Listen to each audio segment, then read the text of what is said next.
back in town on a red eye. Baby, don't make me wait. Body like, been a long while, and I just wanna taste. Let's be alone. I put it down when I come around. We won't sleep, no way. Baby, I'll keep you. All right, you guys. Welcome back to Talking Smack. I am so excited to have my friend Lexi here. She actually invited me on her podcast a long time ago. Cam filmed it. It was a great episode. We went like a million different directions. But I'm really excited to have you on. There's so many questions I have for you. From TikTok to Airbnb to your partnership with Neutrogena and CVS and literally so many other things. But anyway, I'm so happy you're here. Tell us a little bit about you. What's your favorite food? Oh, steak. Oh, hands easy. Down. Hands down. Like if you said one thing you can have for the rest of your life, I'm like beef. Hands down. You can make tacos. You can have steak, carne asada, pulled pork. No, pulled pork. No, you can't have pulled pork with steak. But anything beef. Okay. I love the cows. I like Mr. Moo Moo. Yeah. Mm-hmm. Okay. So the question of. Am I supposed to look at the camera? Who are you? What do? You do so many things. Enlighten us. See, this is why this is a hard question because I'm just like such a diverse individual. You really are. I do so many things. So I am an Airbnb host. I've been a super host for 2 years. Woo. And counting on Airbnb. Been a VRBO premier partner for 2 years also. I am a TikTok influencer evidently now. Because whoop, whoop. I have acne, so own your shit. That's my message to you. And what else do I do? I've been on social media trying to do shit for a long time now. I've done coaching. Now I'm kind of doing TikTok intensives. I'm a mom of 2. I have a 1 and a 3-year-old. Help me. And I have a husband. We've been married for 5 years. Isn't that fucking wild? 5 years. 5 years. Aww. Who thought I could be in a relationship for that long? And that's just a little about me. There's so many things that I do. I feel like as an entrepreneur, you kind of have to figure out how to make money every month when you're full-time by yourself. Mm-hmm. You don't have that 9-to-5 corporate paycheck that you're like, oh, I know on Friday I'm going to get paid $1,500. It's like, you got to figure it out. So we kind of just like, my husband and I roll with the punches. I somehow convinced him to quit his job too. And now he's a full-time entrepreneur. We also have RV spots on our property. So that helps fund our dreams. So it's just, there's so many things. So many things. I'm sure like the intro doesn't do justice. I'm sure you guys will like learn more about me as I continue blabbing my mouth throughout this podcast. No, I love that. Well, and I'm so excited you're here. Before we get into it, I want to acknowledge that I am wearing Crocs for Cameron. These are not my own Crocs. These are my brother's Crocs that he doesn't know I'm borrowing from him. But Cameron said he wasn't going to do the episode if I didn't show up in Crocs. And mine weren't coming on time. So here they are. But I'm going to kick them off and get a little bit more comfortable. Oh. But I wanted to like start by asking you touched on something like, corporate jobs. So what was it like leaving the corporate scene to do your own thing and become this entrepreneur? Oh man, I feel like there's scary. A lot ready to come out here. It's scary. Like honestly, so the little backstory here is that I got pregnant in 2019. I had my son September 8th, 2019. Noah, I love you if you're watching this in the future.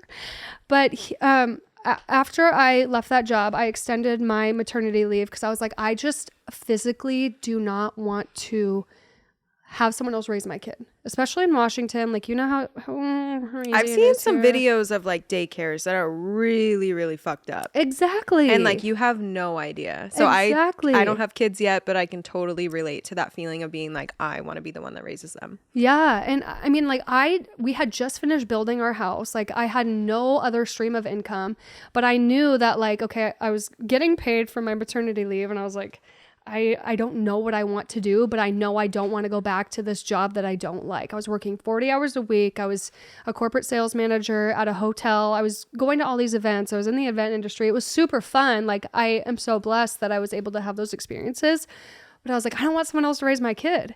I don't want to go to a job that I don't like and then pay someone else to watch my kid. Mm-hmm. So I started going on Indeed and I was looking for anything that was remote or paid a lot of money or had really flexible schedule, and there was literally nothing. So I was like, okay, I'm just going to create this. So I saw this ad for this thing where I could do like Facebook ads and start an agency there. And that's like, I tried to do that.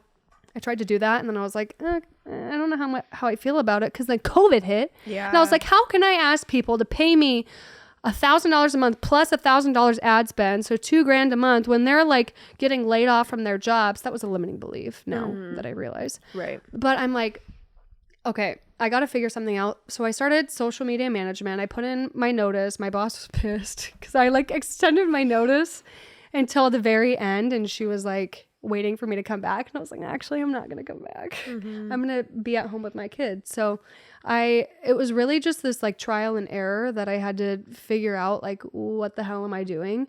And honestly, in the past, now everything makes sense, because I was one of those people that like left jobs all the time. Like every year I was like, I'm bored. I'm going to like find a new job.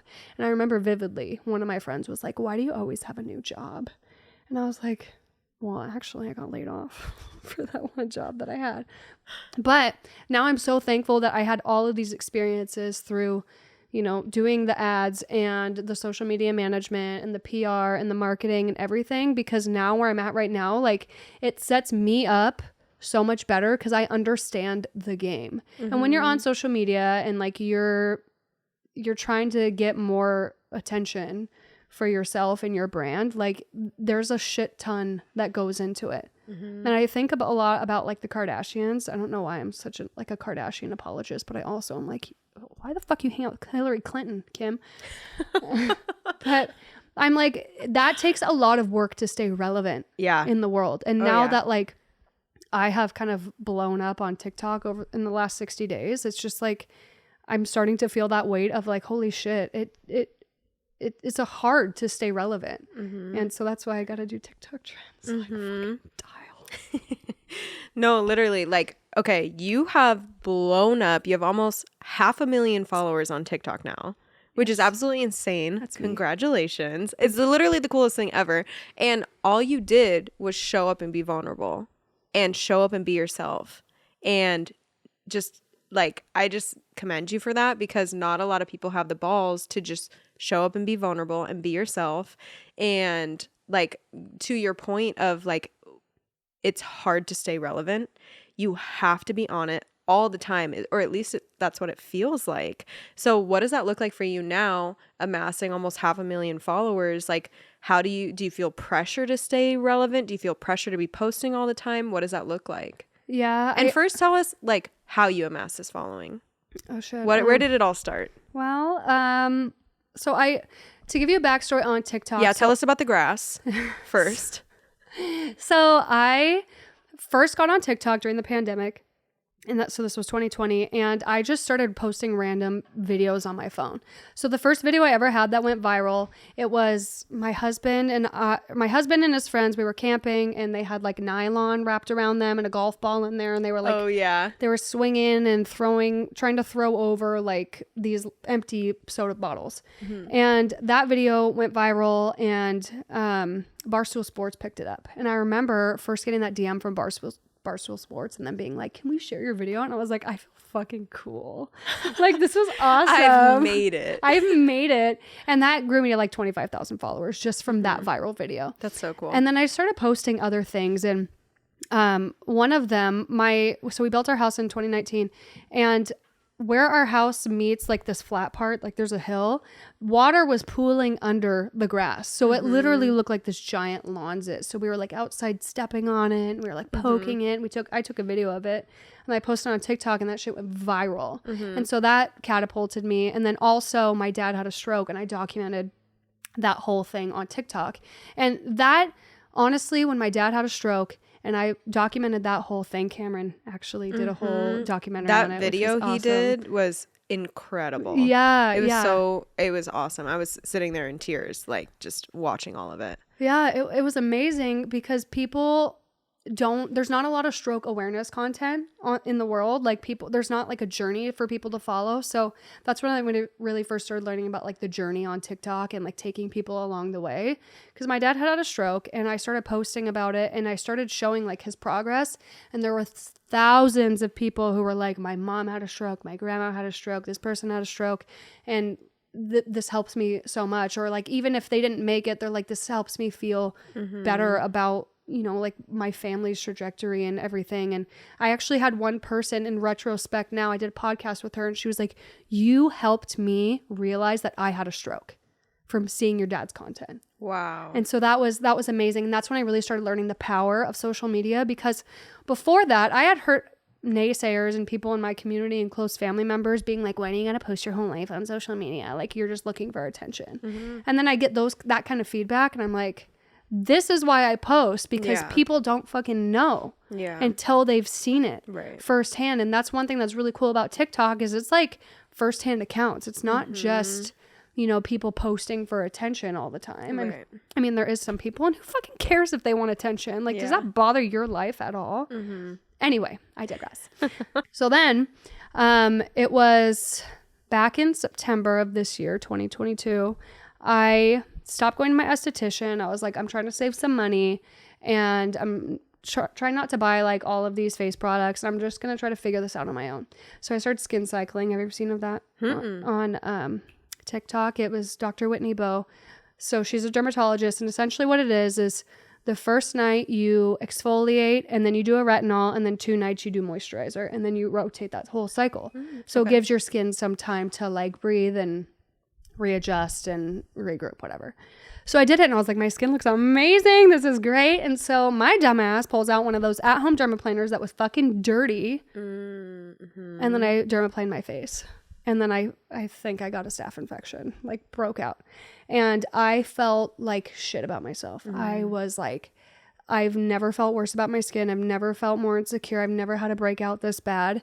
And I started going this shame spiral. But I know for me that as soon as I own it, and as soon as I say, okay, I'm going to post a video about this. It's just the way that I like process and cope with things, that I'm going to help other people feel normal. Because I've learned from the whole thing with my dad that when you post shit and you talk about the things that nobody wants to talk about, that you're helping people. And so I posted this video where I'm crying.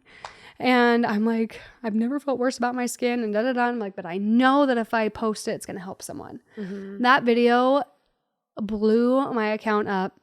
And then I had, at the same time, Elise Myers, who's huge on TikTok, she posted something about Head and Shoulders. And so I did that trend. So I washed my face with Head and Shoulders. I'm sorry. And I literally got like 200,000 followers in like a week. Yeah. From just posting about my acne and the trend. And it was just like, it was crazy to me to see what there's a fucking squirrel hanging on your window. Okay, my mom feeds the squirrels. If you guys, the audience, the listeners, you won't see this, but guys, if you look outside, my dad made it during 2020 when we were all bored out of our minds. He made a squirrel bench. So you can see this little squirrel bench on the fence, and we put almonds out there because we researched what squirrels like to eat. I like almonds. And so we give them almonds, and you can see the blue jays up there too. But this oh my god, he's up there again. Yeah. But this one squirrel has found out how to jump on the sliding glass door, and he fucking climbs the sliding glass door. And so now my parents' dog will like go there, and they're like friends. They'll like sit across like the slider together. But yeah, that. no, dude, that squirrel is up there. What's his name? Please name him. We don't have a name for him. Martin. Our guy Martin. I don't know, but yeah, we just look at them and we're like, oh my gosh, we love the squirrels. But my mom is literally like Snow White. She's out there, and like she got to a point where like they will come so close that one of them actually like took it out of her hand. Oh, and they have these cute little hands. She's like, thank you. Yeah, exactly. Thank you, Carrie. Bye. Yeah. Carrie has brought us all the critters. And like sometimes we'll see like little pregnant mama squirrels, and they're so cute. Or we'll see like little baby ones, and we're like, give them more. Like they Carrie's need to eat critters. more. Ooh, Carrie's should make a sign. She needs a TikTok, Carrie's critters. That would probably fucking blow up. That would. This fucking squirrel on the slider, are you kidding me? Yeah, it carries critters. This is Martin, my squirrel. I'm sorry, Martin derailed your No, I was talk here. I was blabbing.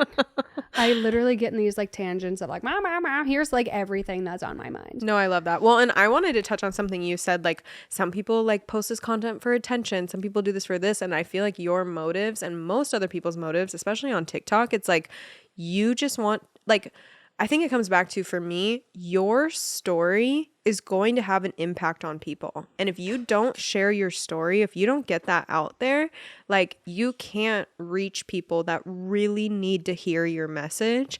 And it's like, your voice is so powerful. Your story is so powerful and you need to lean into that. And I think you've done exactly that. And like, I can't even imagine. I'm sure you have trolls. I'm sure you have people who have like horrible messages, but I'm sure more than the trolls, you have the people saying, I needed to hear this. Oh my God. God. The people saying like, thank you so much. Like, I've been feeling this way. Like, I think about my teenage self. Like, if I saw someone like you, it would be like, oh, there's hope for me. Or like someone else is going through this. Or like even with your dad having a stroke, my grandma has had a stroke and my mom has actually had a stroke. And like, luckily theirs were, I don't even know if they were more minor or whatever, but like my grandma still has a lot of hard time like with her mobility in her right hand and things like that. But like luckily it was more minor on the scale of strokes, which is like so crazy because I feel like you're right. People don't talk about it a lot.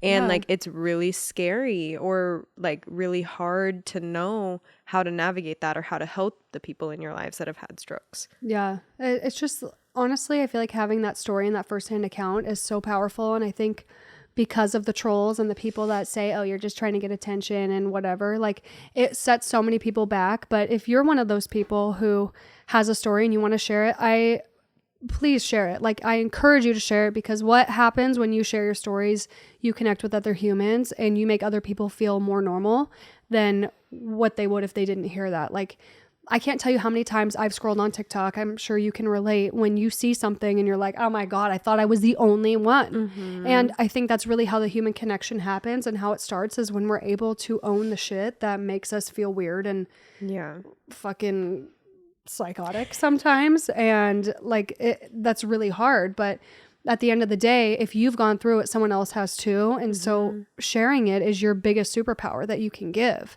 to the world. It's like, it's a gift. It's helping other people know that they're not alone. And I think that's one of the biggest things, especially in this holiday season. People don't want to feel alone.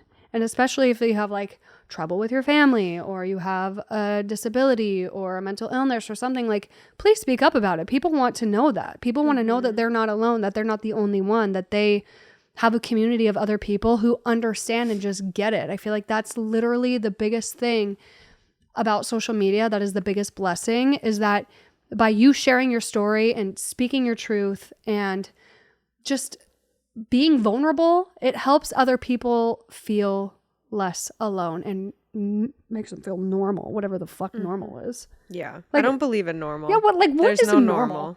What is it? Society's like construct of what they think normal should be, like based on their perception. Exactly, based on what they want, what box they want you to fit in, or at least that's what I believe. Like there are times where I have said those things like, oh, be normal, or like to myself, and I feel like I've gone through this like thought process of like, what is normal? That literally is different from person to person. Exactly. It's perspective. It's personal preference. It's whatever you want. And like, I think that's so hard, because especially like, I think social media has fucked us all up. Amen. Because we see all these people and we see their highlight reels and we see what we should be striving for, when like, it's so much easier for us to live in our own brains of being grateful and happy for where we are. Even if we have goals and we want to reach whatever house, you know, some influencer has, or whatever partnership somebody has, or, you know, whatever that looks like for you, like just knowing that you can have those goals, but to sit and be grateful for where you are. Think about where you were, like kind of like look into the past and think like, okay, this is where I was 5 years ago and this is where I am now. Right. And that's so hard for people to do with social media, because you see all these people with all these things. And like, I think the older I get, the more I realize these material things don't matter. Yeah. Like my soul happiness and my soul connections that I have with people and my friendships and my family and like being grateful for my health and like these things. Like that's what matters. Yeah. It's not the Mercedes, it's not the Louis bag, it's not any of that stuff. It ain't any of it. No. But I think also to your point, it's really hard because we are so close to it and we're so attached to it. So it's hard, like, it's hard unless you actually sit down and look back, like, okay, where was I a year ago versus now? You have to do that stuff, especially at the end of the year to see like how far you've come and give yourself that little pump up and hype, like reminder of like, holy shit, this year I started a podcast. This year I stopped taking clients. This year I stopped doing this or I started doing this. And it completely changes your mindset when you're able to look at it in that way of like, look how far I've come, but you have to actually sit down and be intentional about it because it's so easy for me right now to sit here and be like, I don't know, my life is just a little different now. But like my podcast grew insane this year and I don't have this whole setup like I want to, but I don't at this rate. And I got that partnership with Neutrogena, like who, like me, little old me, like that's how I feel. Like I had this, they reached out and said, do you want to do a collaboration? And I'm like, you know who I am? Like, this is weird. Just the growth in general, like that we have year over year, you have to like sit back and actually look at it and be mindful and aware of what the hell you've accomplished over the last year, because it can be so easy to just be like, things just happened, things just changed. I don't know. Just, Yeah. But if you don't actually sit down and get perspective, you're going to lose sight and feel like you're failing and whatever. But like when you look at numbers year over year, holy shit, you're doing amazing, sweetie.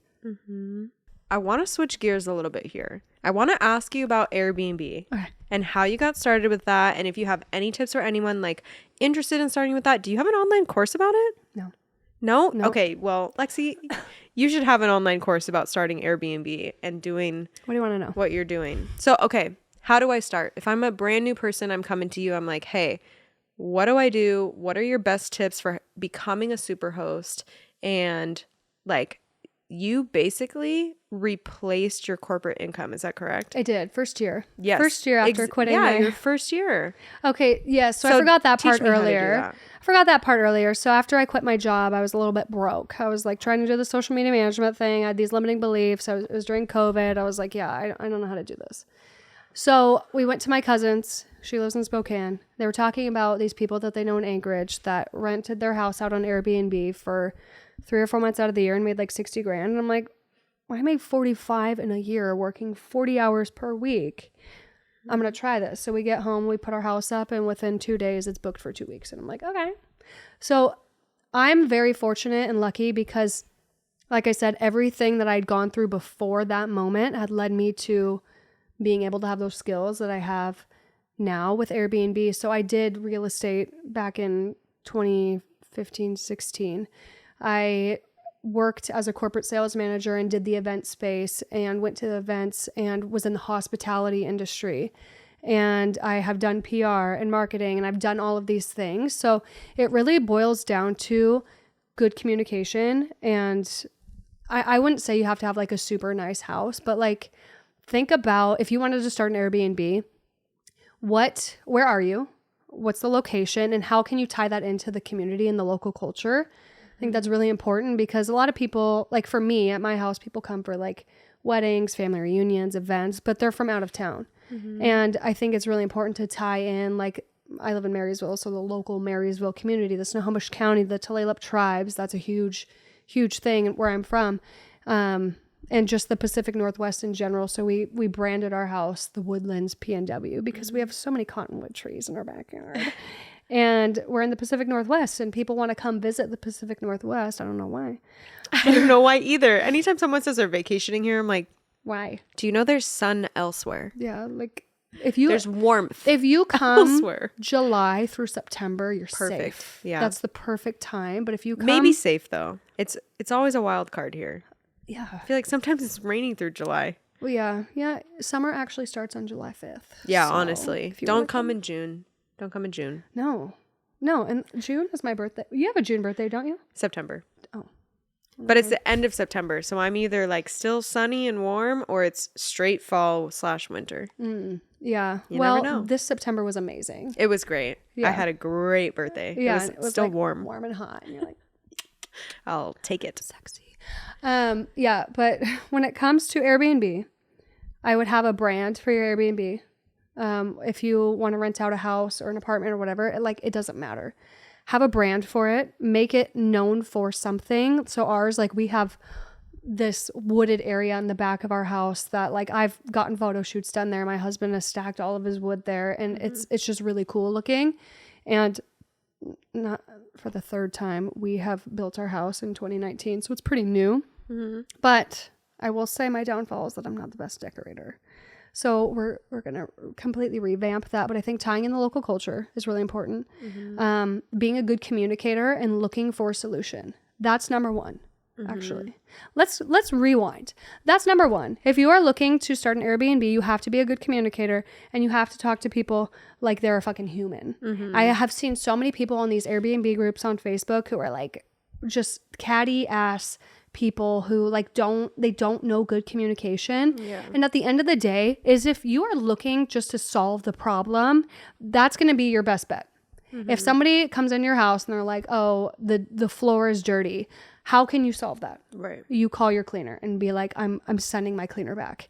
If they think the sheets are dirty or something, buy them a whole new fucking thing of sheets. Like, that is the biggest thing, is be a good problem solver. I don't care if you don't know how to solve problems, think about it. Because I think a lot of first responses for people is defensiveness, because it's like, this is my house. This is attacking me. Yeah, it's not a personal attack, it's personal preference. And if you can go in there with just like detach yourself and say, this is a business and I'm going to run it like a business, and how can I solve this problem? That's going to be better, because at the end of the day, after they leave your house, they can write a review for you. Exactly. So speaking of this, you had this exact thing happen and you talked about it. So someone had like a couple complaints, you completely handled it, and they still gave you a 5-star review at the end because your communication was so perfect, and you were just like, you know what? We're going to take care of this. Yeah. And I feel like for me in my business, that's happened with me so many times where I've wanted to get defensive, or if someone's unhappy with one of my employees' work, it's like I immediately want to mama bear and defend them and be like, no, you suck. Like, fuck you. You can go elsewhere. Yeah. Because I feel like most people start with that reaction. And like, it's been a growing period for me to be like, okay, you know what? This is another human.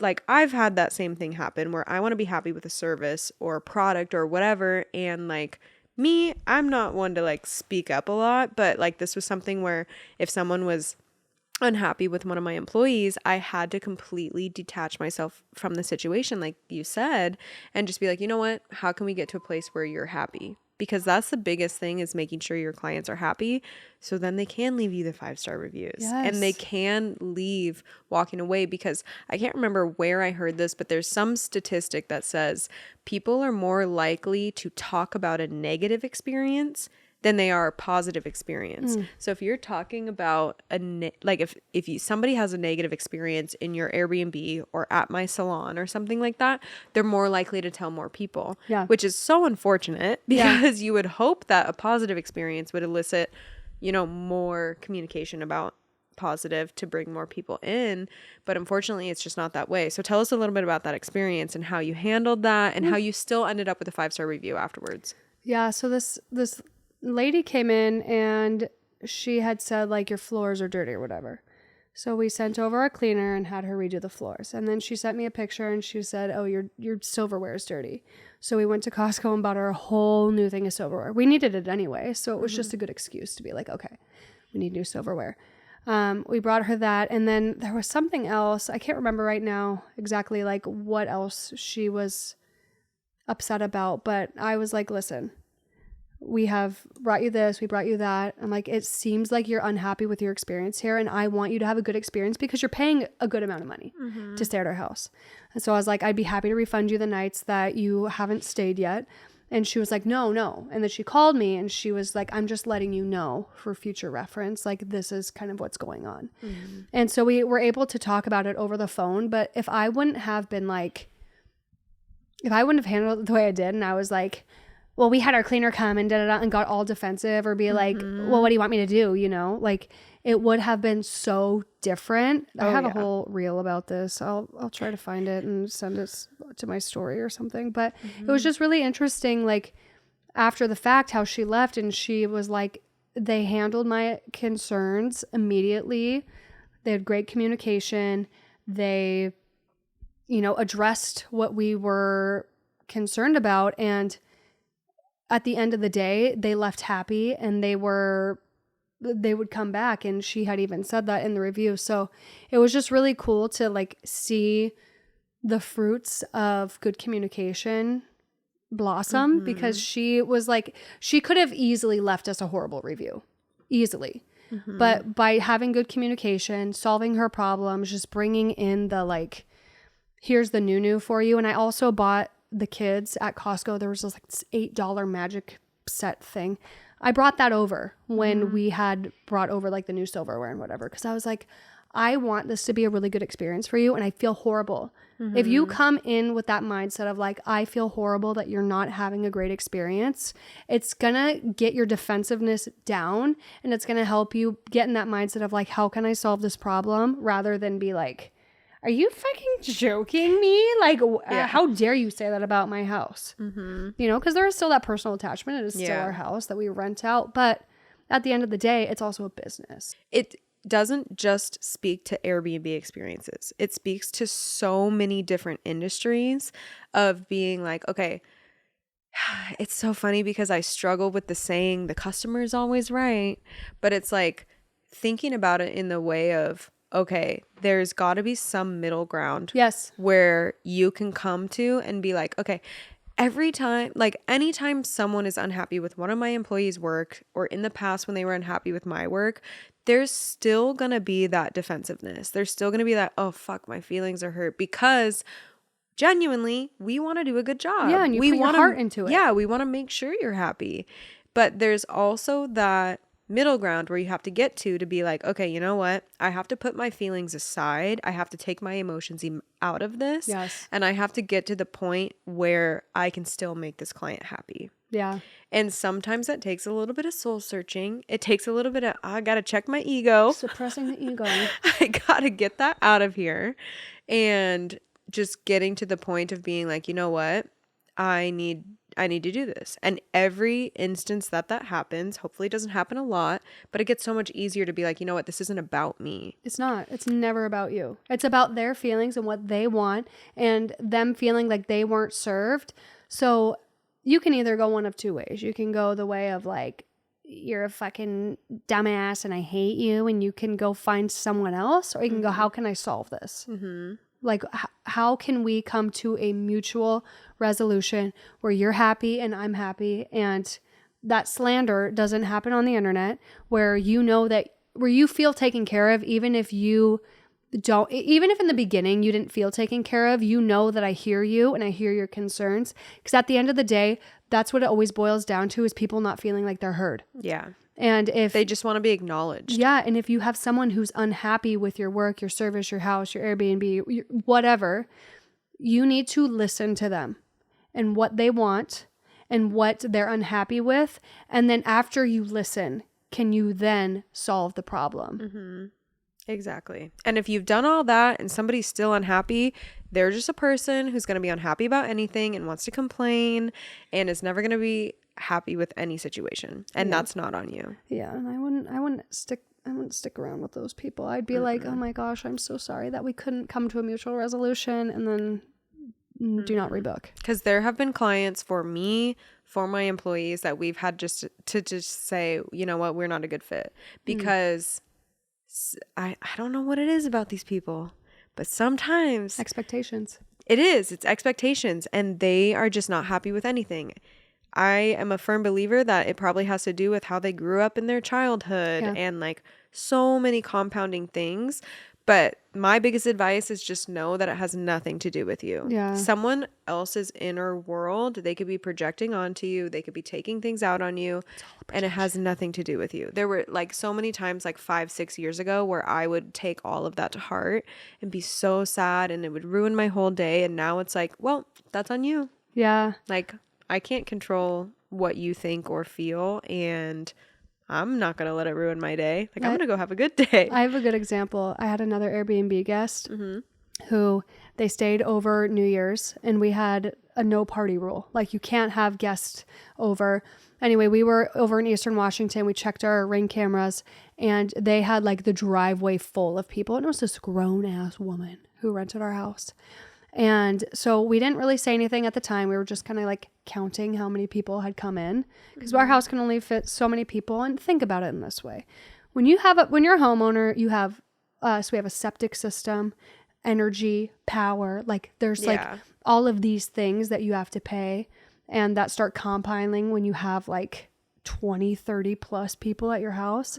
And so this chick was having a full blown New Year's party. And the day after, we're like, hey, just so you know, we saw that you had a party, and here's like the extra fee that's going to be per person. Anyway, so she left and wrote us this review, and she said that we had hundreds of maggots on our back patio. My husband was like growing grass right off the cement patio, and he had like one little red ribbon right there. And she was like, the backyard was blocked off. You couldn't even get to it. She was just like an adult ass woman. Because she knew that she was in the wrong. So she was like, I'm going to take this out on you. Yeah, and she wrote a retaliatory review because we had called her out on her bullshit. So anyway, I reached out to my friend in PR, and I was like, how the hell do we deal with this? And she gave me some stuff, and it just didn't sit right with me, because I was like, I don't know. That's not really how I would handle it. So I just kind of went deep, and I was like, okay, how would I handle this? And I contacted VRBO, and they were like, sorry, we can't do anything. VRBO is not like for the people. They're like, we're just a booking platform. Customer. Yeah, we can't not let we're this just a person. Middleman. Yeah. They literally were like, if this person wants to book with you again and you cancel them, it would be a ding on you. And I'm like, are you fucking joking? Anyway, so I reached out to the person, and I was like, hey, if you take this review down, we will drop all the charges that we have against you. Because, I mean, like, think about it. If you go to small claims court over that bullshit, like... it costs you more money. It's going to cost me more money. So I was like, if you take that down, we'll drop the claims. And she did. And that was our happy medium. Yeah. I never want to see her again. I never want her to book our house again. I don't think she will. But at the end of the day... because she probably knows she was in the wrong. And that was our happy medium, though. Like, it had to be you take your review down, I will drop charges, because I'm a cop. Just kidding. Yeah. Drop charges. Freeze. Yeah. Freeze, bitch. Freeze, motherfucker. And she took it down. And then she was like, are you going to take yours down? And that was where my ego came in, because I was like... you're like, I don't want to. But I did. But I will. Okay, so switching gears again. Okay. I want to talk about you being featured in the New York Post. That was weird. Why was it weird? I don't know, because that just like... so I was doing PR before. Yeah. And one thing you can do on Google is you could set up Google alerts for your name. So when I was setting Google alerts for my clients, I was like, I'm going to put mine on here and see what happens. So I get an email that said, Alexi McKinley has been mentioned or something on Google. And I was like, what? And it was the New York Post. And I was like, what if it was something bad?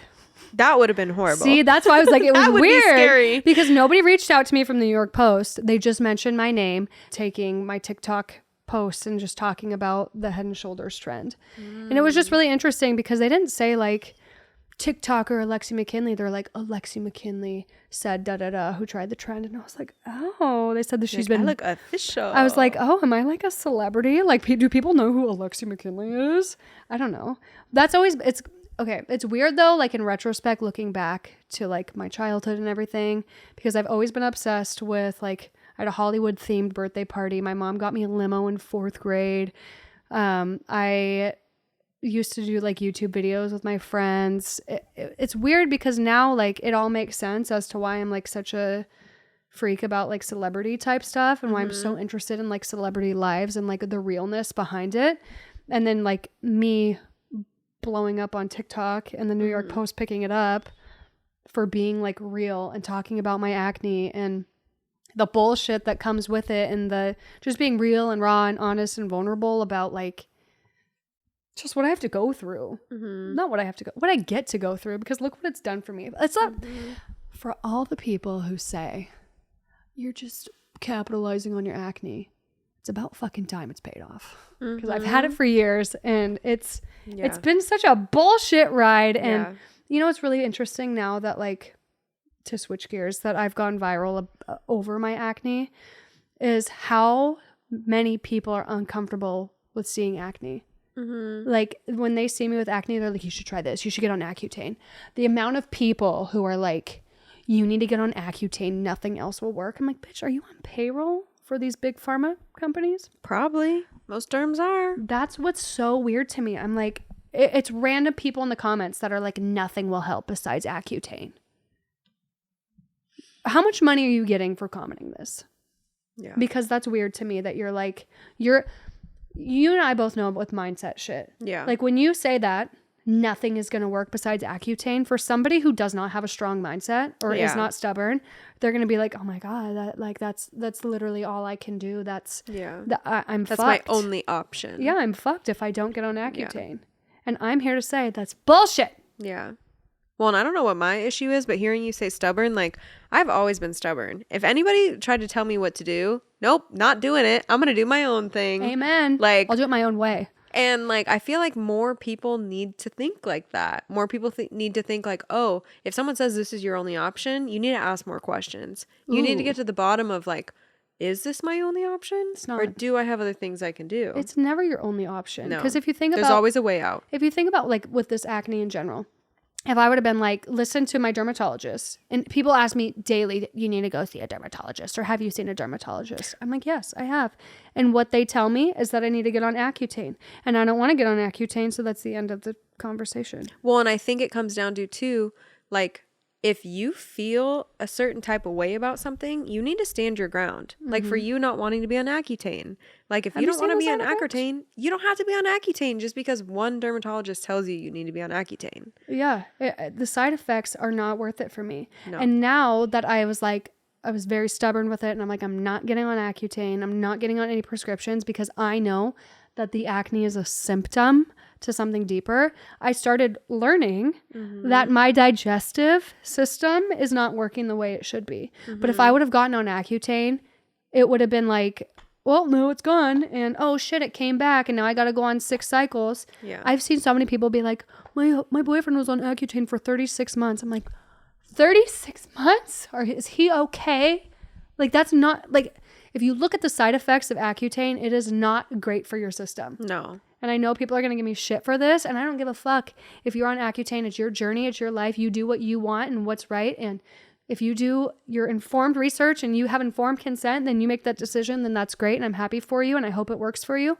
But for me, I've done my research, and I do not consent. Yeah. Mic drop. Just kidding. No, exactly. I think that's the craziest thing is, like, I don't know. I'm going to get a little crazy up in here, but, like, we put so much trust in our doctors, and half the time they're pushing an agenda, or they're pushing, like, oh, I get more money for XYZ, or I think about birth control, like, oh, they're pushing this one thing, or they're pushing this. I've been on birth control since I was fucking 12. Ugh. And, like, I remember I got an IUD out, and I had it out for like 7 months, and nobody tells you about the Mirena crash. What is that? So I didn't know about it, but my friend Sam, who was on the podcast a little bit ago, was talking about it to me. And, like, you can wake up with night sweats. You can have, like, all this crazy stuff that happens to you because your body is coming off of hormonal birth control. Yeah. And so there was an entire, like, probably 2 weeks, I woke up with night sweats every night. The whole morning I woke up and I was literally completely drenched head to toe. And I was like, what the fuck is going on here? And I was like, oh, this must be my anxiety. Like, instead of having, you know, what feels like a heart attack, like, I'm probably just having night sweats now. Like, I've grown out of the heart attack stage. And then she was telling me about that. And, like, I got another IUD in because of personal preferences. But, like, now I'm like, fuck, should I not be on birth control? What are your thoughts on birth control? I did a whole podcast with my naturopath on it. Yeah, I want to hear about this. so I went to my naturopath and I was like, hey, I want to get on birth control. I'm done having acne. And she was like, well, birth control is not what it's not for your And acne. also for me to point out, isn't that crazy that when we're 12, 13, 14 years old, our doctors tell us to get on birth control to help with acne? It's not okay. What birth control does is it doesn't regulate your hormones. It pumps hormones into you. It does not regulate them. And it raises your estrogen levels, which a lot of the time causes people to gain weight. Yeah. There's so I don't want to be the one to like speak on birth control because I have that whole podcast about it with the naturopath who actually is like talking about it. We'll have to link that. So if you want to listen to it, it's episode 6 of Lexi's Lounge. But she dives so deeply into how birth control, like what it actually does to your body. Like I genuinely felt like I got informed consent because when I was younger, that's all that was pushed on me. And there was something weird about me where I was like, I don't trust birth control. And it's always been this weird intuitive thing. I couldn't tell you why. I don't have like a whole statistic or a fact or something.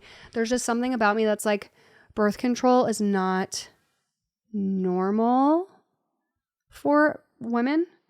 And yeah, the normal again, but it's weird because it is pushed on adolescents, but it's made to feel normal. Well, and like also I want to touch on that of you having that intuitive hit of like, this isn't right for me, like I'm not doing that. How many times do we quiet that inner knowing of this isn't right for me, or this relationship isn't right for me, or this job is not where I'm meant to be, or I'm meant to be doing XYZ. There's so many times we quiet that inner knowing. And for me, like that's God telling me I'm not supposed to be in a situation, or I'm supposed to be doing something else. Yeah. And it could be the universe for you. It could be just your inner knowing, whatever you think. Like you have to look at it like that and be like, you know what? Stop telling that inner voice to shut up. Amen. Because that inner knowing, that intuitive hit is helping you, is trying to get you on the path that you're meant to be. Yeah. Even if it's as simple as being like, you know what? Nope, birth control isn't for me. And it was really weird. Like I felt like when people would ask me, are you on birth control? And I said no for years. I feel like people would be like, you're not, because it was so normal. Yeah. And I felt like the black sheep of being like, no, I'm not on birth control. I don't know why. There's something inside me that says, no, I don't want to be on birth control. It's not right for me. And people are like, well, have you talked to your doctor? And I'm like, my doctor does not know me better than me. Right. And that's something I want all y'all to think about when you go to the doctor, to outsource everything, like your thought process, your opinions, your birth control, your pills, whatever. Like doctors are there for a reason. They're there to help guide you, but they don't know you better than you. Yeah. They don't know what you do from morning to evening every single day. They don't know how your body reacts because you don't tell your doctor literally everything. They don't see everything. A lot of the time we lie to our doctors, honestly. Yeah, exactly. And it's so interesting too about that. Like why are we nervous about that? I think it's because a lot of people have had bad experiences They've with gotten their shame physicians. from their doctors. Yeah, and they've been like, oh, this is normal, there's nothing. Or when you go to your doctor and say, hey, I'm feeling really weird about this, and then they just shut you down and they run tests and I'm like, well, there's nothing, and they don't dig deeper. Yeah. Like that's where there's so much distrust, at least for me, with doctors. And I mean, I'm not here to bash on modern medicine at all. I think they have their time and their place. I'm more of like a holistic type person. Like I want to get to the root of it. But when my husband had ulcerative colitis, we went through the whole rigmarole with modern medicine and he almost got killed. And if we weren't and that was on your honeymoon, right? Yeah. Yeah. So we need to go on the second one. But if we didn't be our own best patient advocates, he would have been dead by now. Yeah. We went to a local place that everybody in Washington or Western Washington knows. And they were like, oh, just come back in 6 weeks. And he lost 60 pounds within like 60 days. And he's a tiny guy. Like he's not like a huge. He doesn't have a lot of meat to lose. No, he literally was like, I don't know what the right word is, like but he looked gaunt. Yeah. Yes. Yeah. And we took him to UW and we're like, there's something going on here. Yeah. And thank God that doctor actually listened, because if we would have listened to that doctor over there, he would have been dead. because it was just, oh, just take this and then come back in 60 days. And then he kept calling and calling and calling, being like, something is not okay. And they didn't take him seriously. And I think a lot of people have had that experience with mainstream medicine where they're not taken seriously. Mm-hmm.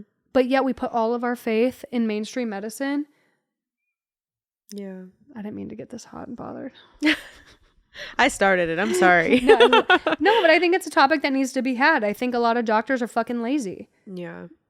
And I think too, like sometimes to no fault of their own, that's what they're taught. yeah. If you don't see anything on the tests, you're good. But go like, home. But we're humans. Doctors are humans. We're humans. Like, if this was your child, would you really just be like, I don't see anything, just go home? No. If it was your kid, you'd be like, I'm taking you to the next specialist. I'm doing this other test. We're going to get a second opinion. I'm going to ask other people. Yeah. But that's what happens in today's age, where it's like you have the doctors who work at the clinics who have to get a certain amount of credits every year, and that's their continuing education. But otherwise, they know what they know and what they've seen, and that's it. Mm-hmm. I'm not saying every doctor's like that, but I know a lot of doctors that I've experienced are. Mm-hmm. And it's just like, well, we did this PCOS test for you and it turned out negative. And then I go to a naturopath and she's like, oh, yeah, here's this other test we're going to do. Oh, yeah, it turns out you have PCOS. Mm-hmm. I'm going to have some people being like, she's anti mainstream medicine. But I'm not. No. I'm pro. Yeah. Be your best advocate. Yeah. Do your own research. Ask questions. At the end of the day, doctors give their opinion.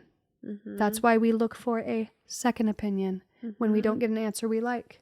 Anyway. And like just knowing that whatever one person tells you is not the be all end all. Amen. Like there are other opinions. There are other options. There's always going to be another door you can walk through. Mm-hmm. And you just got to look for it. With literally everything. Mm-hmm.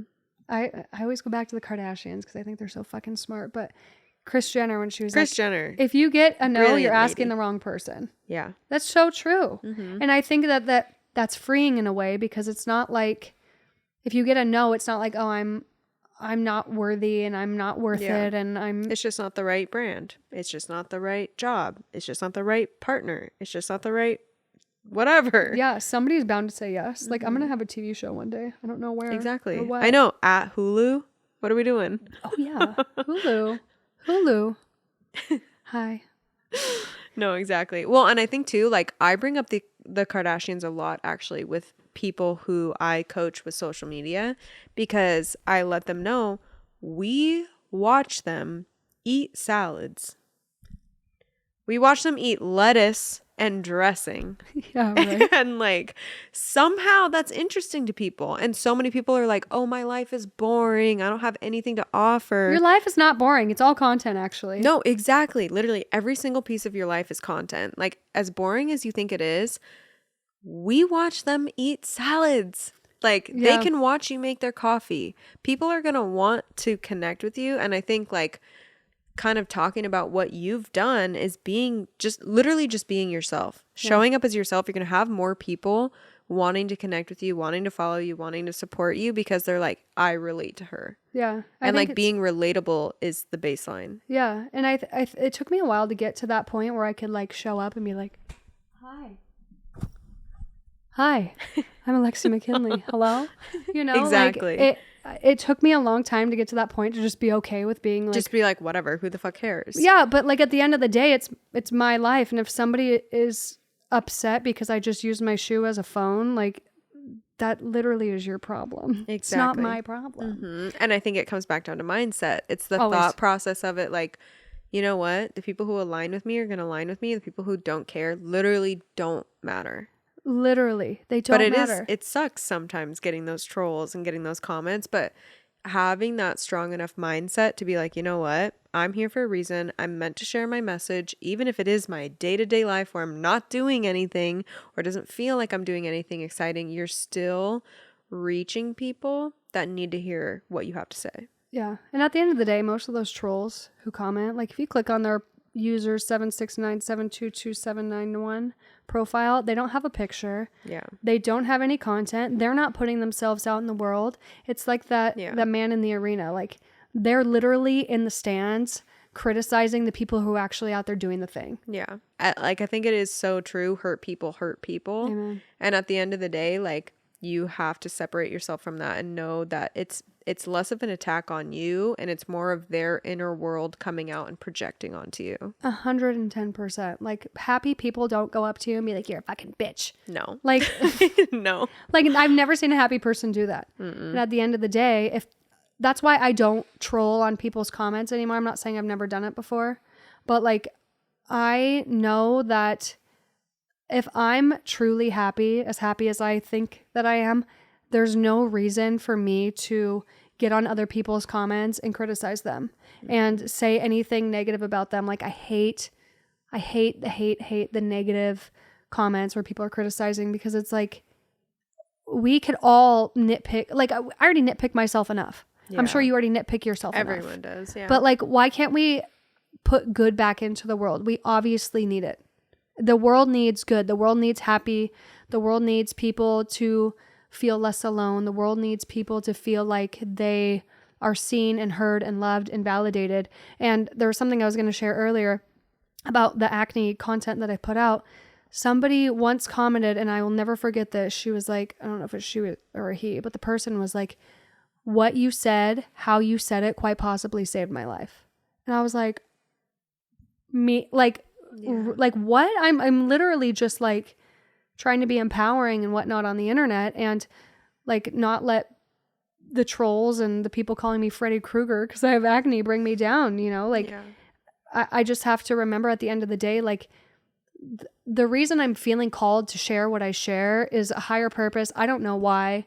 God has his plan, obviously. Like, it blew up like crazy within 60 days, like literally grew like 400,000 followers on TikTok within 60 days. And it's all because of something I've spent so long hiding. And it's my acne and feeling ashamed about. Like, my friends didn't have acne. They didn't have the level of like cystic breakouts that I had. And the second that I decided to own it, instead of letting it own me, like, it blew up. And people gave me comments like that. And I remember one chick also said, she was like, you're a freaking legend. She's like, the fact that you are going out there and being a voice for the people who are in their adolescence. Like, can you imagine the adolescents who see this? That's exactly what I thought. I thought the preteens. Yeah. And like those kids who, middle school fucking sucks. Kids are mean. Those are my dark days. No, kids are mean. If you knew me in middle school, you didn't. Even high school, you knew me in middle school, you didn't. Or even like in high school, those first couple years, like, I feel like preteens and teenagers are trying to figure themselves out. And for some reason, most kids feel like it's easier to bring down other people to make themselves feel bigger. The thing about what's happening at their home life. Like, that too. Like, how are their parents talking to them? I know when I was the meanest bully in middle school and even into high school, it was because the way that I was talked to at home wasn't the best. Like, I didn't have somebody that was building me up or, you know, telling me that like I was doing great things. If anything, like, the first time I learned betrayal was at home. And that started bleeding into my interpersonal relationships, my relationships with other women, my relationships with friends. And I mean, it sucks, but like, you can't let the bullshit, this is for anybody who's at home listening, maybe adolescent, you can't let the bullshit that is projected onto you from the people who are supposed to be in charge of you or supposed to raise you, you can't let that bleed onto other people, because that's what's going to happen. And then one day you're going to realize, like, holy shit, I've hurt people because I'm hurt. So if you can just even bring awareness to how you act now and why you act the way you act, it's going to be game changing for in the future when you're an adult and you realize that you are responsible for your own life and you're responsible for what comes out of your mouth, despite what people have said to you or how they've treated you. And exactly, like, to piggyback on what you said, like, awareness, it comes down to that self-awareness. And sometimes it's really hard to be like, okay, is this how I'm actually feeling? Or is this being projected onto me by my family? Is this being projected onto me by my friends? Like, is this actually the person that I want to become? And I think narrowing down, like, how do I want to act? How do I want to feel? Yeah. What kind of person do I want to show up as today? And being fully aware of that, or even like reflecting on past actions, like, oh, is this is this the best version of myself? Is this my favorite version of myself? Like, am I showing up as that person? Or like, okay, this was a little questionable. You know, my favorite version of myself moving forward, I'm not going to do that anymore. I'm not going to speak that way. I'm not going to engage in that kind of gossip. I'm not going to engage in this kind of whatever. And like, sometimes it's hard. Sometimes gossip is fun, but I mean, like, I love hearing it, but I'm not going to like take sides. Yeah. I'm going to be like, wait, what happened? Oh, wow, that sucks. But I know, that's how I am. I'm like, I want all the perspectives. I want to see all the things that went down. And so make my own opinion. Yeah. Not based off like, oh, I know you already hate her. Mm-hmm. But that is such a good point, Mac, is like with gossip, I feel like that is the thing that plagues women. Mm-hmm. Because that's the stereotype of women. Like, look at our magazines. Have you heard how men communicate versus how women communicate? We sit here talking about other people. Men are like, oh, did you see the new Nike Air Force Ones that came out? You know? Oh, did you watch that game? Yeah. And we're like, did you hear about Rebecca? Did you hear what Jessica said about Rebecca? No, what'd she say? Yeah. Not cool. Yeah. But it's at the end of the day, like, I'm not going to sit here and say like I'm perfect because yeah, nobody is. I don't like gossip. Like when people sit here and like talk shit about other people, like, yes, I want to hear what's going on, but like, I'm not going to sit there and be like, well, I hate her now because of what you just told me, you know? And but I also, there's this urge in me where I'm like, there's a part of me that like does not want to hear it. But then there's that part of me that's also still healing. That's like, let me hear it. Yeah. A little intrigued. Send me the tea. But that's why I watch reality TV. Because I'm like, I'm so detached from it. Like, I don't know. Yeah, like I don't want any gossip in my personal life, but all the reality stuff, I'm like, okay, cool, I'm in. Because I don't know any of you. I don't need. Well, let's talk like, about I'm that not real actually quick. involved. I'm like on the outside looking in. Let's talk about that real quick. About like the gossip that other people would have against, let's say, you and me, like, because we're out here doing the damn thing. Mm-hmm. We're out here doing a podcast. Like, you have a really successful business. I'm on TikTok, evidently. And I'm sure there's people that are naysayers and haters and that are gossiping. And I know that the fear of that even happening sets some people back. Mm-hmm. And I think it's really important to shut the haters out. Like, literally shut the blinds. Yeah. And if they're talking, who gives a shit? Because at the end of the day, it's your life and you get to live it one time.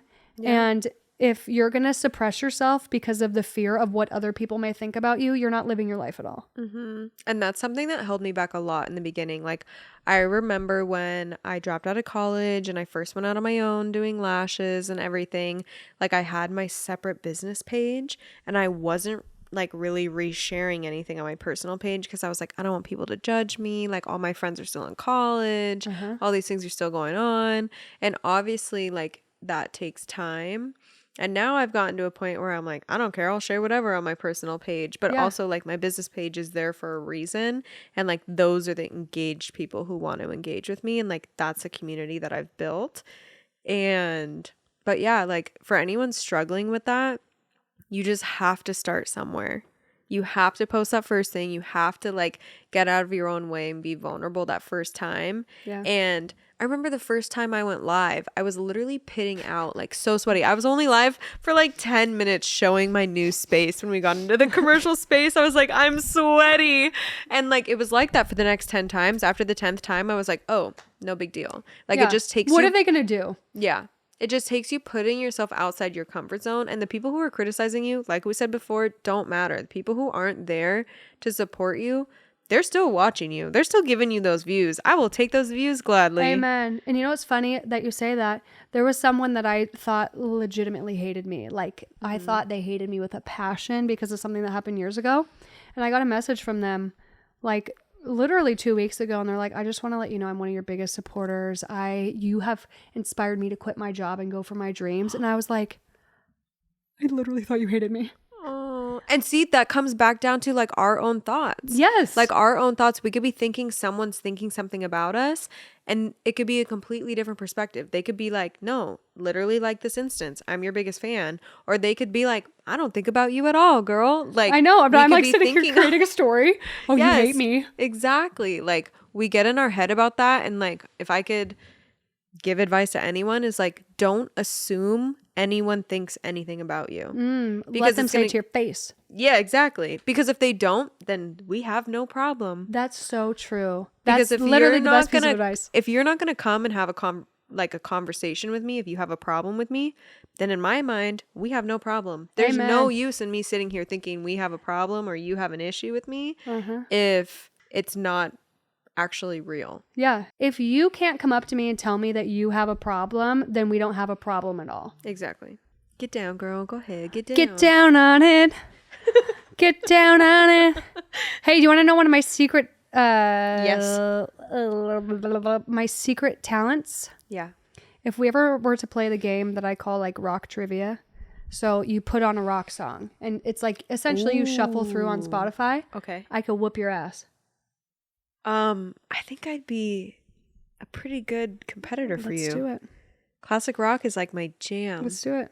Do you know my thing with my boyfriend is a song will be on. I'll be I know my friend. Oh my gosh. I'll be playing songs in my car, like just at my house. I'm like, who sings this? Same. I'm like, who sings this? Yeah. And he doesn't know. He's like, give me a hint, and I'll like give him the letters of the Fucking thing. loser. You And I don't was like, know? oh, sorry, boo. No, but I'm teaching him. It's okay. Oh, good. But it's so funny because I'm always like, if you guess this one, you get it. Whatever you want, no veto. Butt sex. Oh my gosh. We almost had a spit take back here. It's like turn around. Bend over. Okay. Too bad he can never guess the song. Oh, So I always win. I Yes. only offer that when I know he doesn't we gotta know it. play this game though. Okay, I'm Because down. that That could be a fun TikTok for us. I would literally annihilate you. Them's fighting words, girl. I'm really good at it. I'm very confident in my abilities. I'm very confident in my classic rock abilities. All right. Stay tuned for that one because that's going to be fun. Well, now that we've Now that we have a fight planned. Now that we're arch nemesis. I like nemesis. Now that we're arch nemesis. I feel like Thank you so much for coming on the podcast. Get the fuck out. So glad you were here. Take your shot and go. I did. Oh, good. I'm glad you did. We both did. But honestly, thank you so much for coming. You're literally one of my favorite people ever. And like, also to plug you a little bit, you were my coach for a few months. Yeah. And like, I wasn't a very good you coach. helped me grow a lot. And I was so excited to connect with you. I felt like I did shit. I felt like I did a shit job. No, we had a lot of fun. I also am not a good student, like at all, no matter what. Like with coaches, online courses, I'm not a good student, honestly. Hey. I feel like afterwards is like the time where I'm like, oh, I need to take all these things she said and put them into play. So, no, I got and a you lot started of the value out of it. podcast. So it worked. Yes, here we are. We did it. And now we're here. But yeah, so tell us, do you have any future plans? Anything exciting coming up? Tell us where we can find you. Okay, you can find me on TikTok, and then that TikTok will funnel you to my podcast, which is called Lexi's Lounge, which is on Apple or Spotify, and maybe one day I'll have these nice gentlemen help do You my should. podcast too. They're the best. I'm doing TikTok intensive, so if you have a small business and you want to grow the fuck out of your TikTok, Can you do one with me? Yeah. I want one. yes, Where do I sign up? I'll send you a link. Okay, cool. It's- Send me the invoice. Send me the invoice. Yes. Those are really fun because then I'm like doing an audit of your TikTok and I'm like, ooh, this sucks. This is what you should do next time better. Here's like a 7,000 page content idea. Yeah, Actually, I love it's that. probably 2 pages. But Perfect. overall, just find me on social media. Just hang out with me on social media. I don't want you to like have to feel like you have to buy anything or anything. Just TikTok at Alexi McKinley. That's also on Instagram. And then Lexi's Lounge on Apple or Spotify. I love that. You guys are going to want to be her new best friend because she's the best. And she's so fun. She also does ASMR on the side. Just kidding, but we wish she would. Anyways, I could. Hold on. thank you guys. Glug, glug, glug, glug, glug. I'm glad that was caught on video. Wait. We gotta end this episode. Goodbye.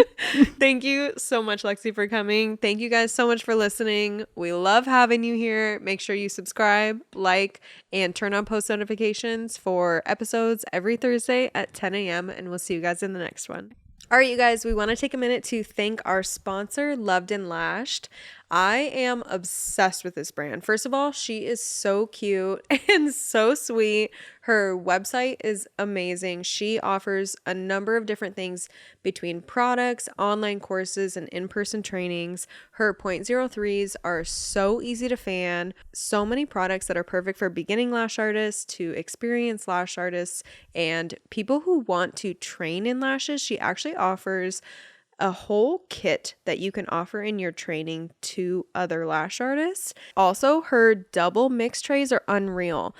Twice as many lashes, which are perfect for you if you're wanting to try a new brand, Loved and Lashed, or offering these for your students in your kits. I feel like it's incredible. She also has her mix trays all the way as low as 7mm, which is incredible because if you guys know me at all, I love to use those short lengths in those inner corners. I think it really completes the set. We're going to have a code in the description exclusive to you guys. Make sure to check that out for all of her amazing products, online trainings, and in-person courses. And we'll see you guys in the next episode.